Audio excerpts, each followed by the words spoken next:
आज 15 मई है और आप राइजिंग भारत देख रहे हैं। यह स्टार्टअप फंडिंग कहानियों की आपकी दैनिक खुराक है। आइए जानें कि आज किसे फंड मिला और उद्यमिता मार्ग पर क्या हो रहा है। एग्रीटेक रोबोटिक्स फर्म निको रोबोटिक्स, पूर्व में टार्टनसेंस, ने ब्रिडा इनोवेशन वेंचर्स के नेतृत्व में सीरीज बी राउंड में $13 मिलियन जुटाए हैं और इस राउंड में नए निवेशक फुलक्रम ग्लोबल कैपिटल और मौजूदा निवेशक ओमनिवोर की भागीदारी भी देखी गई। निको रोबोटिक्स एआई संचालित कंप्यूटर विजन तकनीक से सशक्त कॉम्पैक्ट कृषि रोबोट तैयार करने में माहिर है, जो लागत कम करने और लाभप्रदता बढ़ाने का दावा करता है। कंपनी के संस्थापक और मुख्य कार्यकारी अधिकारी जयसिम्हा राव के अनुसार निको नए बाजारों में विस्तार करेगा और वैश्विक स्तर पर स्पॉट स्प्रे को व्यावसायिक रूप से अपनाने में तेजी लाएगा। चेन्नई और अमेरिका स्थित मार्केटिंग सास प्लेटफॉर्म हाईपरफॉर्म.ai ने सीड फंडिंग में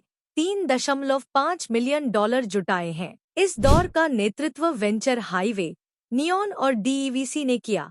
साथ ही कई एंजल निवेशकों ने भी योगदान दिया। हाईपरफॉर्मर की सोशल एआई B2B व्यवसायों को उनकी सामाजिक उपस्थिति को बढ़ाकर और सोशल प्लेटफॉर्म के माध्यम से सार्थक जुड़ाव चलाकर सोशल मीडिया पर उनके ROI को बढ़ाने में मदद करती है। 2023 में श्रीवत्सन वेंकटेशन और रमेश रविशंकर द्वारा शुरू की गई आय का उपयोग अपने AI टूल्स को बढ़ाने और एक वितरण नेटवर्क स्थापित करने के लिए आगे के अनुसंधान एवं विकास के लिए करने की योजना है। भारत केंद्रित निजी इक्विटी फर्म क्रिस कैपिटल प्राथमिक और द्वितीयक लेनदेन के मिश्रण में नई दिल्ली मुख्यालय वाली नेत्र देखभाल श्रृंखला सेंटर फॉर साइट CFS में $100 मिलियन तक का निवेश करेगी। निजी इक्विटी फर्म अब नेत्र देखभाल श्रृंखला में महत्वपूर्ण अल्पमत हिस्सेदारी रखेगी। नेत्र रोग विशेषज्ञ और पद्मश्री पुरस्कार विजेता डॉक्टर महिपाल सचदेव द्वारा 1996 में स्थापित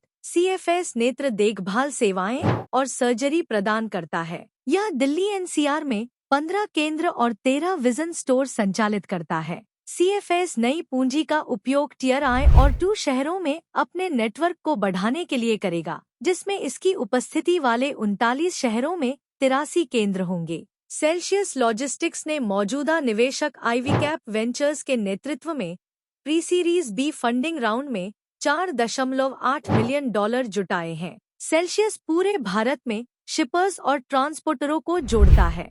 हम किसी भी खराब होने वाले माल को ले जाते हैं और उसका भंडारण करते हैं और हम समझते हैं कि हमें अपनी खेप से कैसे प्यार करना चाहिए। ताजा फंडिंग के माध्यम से हमारा लक्ष्य अपनी उपस्थिति को और बढ़ाना और कोल्ड सप्लाई चेन में मांग-आपूर्ति के अंतर को पाटना है, संस्थापक और CEO स्वरूप बोस ने कहा। रेड.हेल्थ ने इक्विटी और डेट के मिश्रण से अपनी सीरीज B फंडिंग में $20 मिलियन जुटाए हैं। कंपनी फोर्टिस और अपोलो अस्पताल जैसे अस्पताल नेटवर्क के साथ काम करती है ताकि उन्हें एम्बुलेंस वाहनों के बेड़े के साथ साथ संचालन चलाने के लिए जनशक्ति और प्रौद्योगिकी प्रदान की जा सके।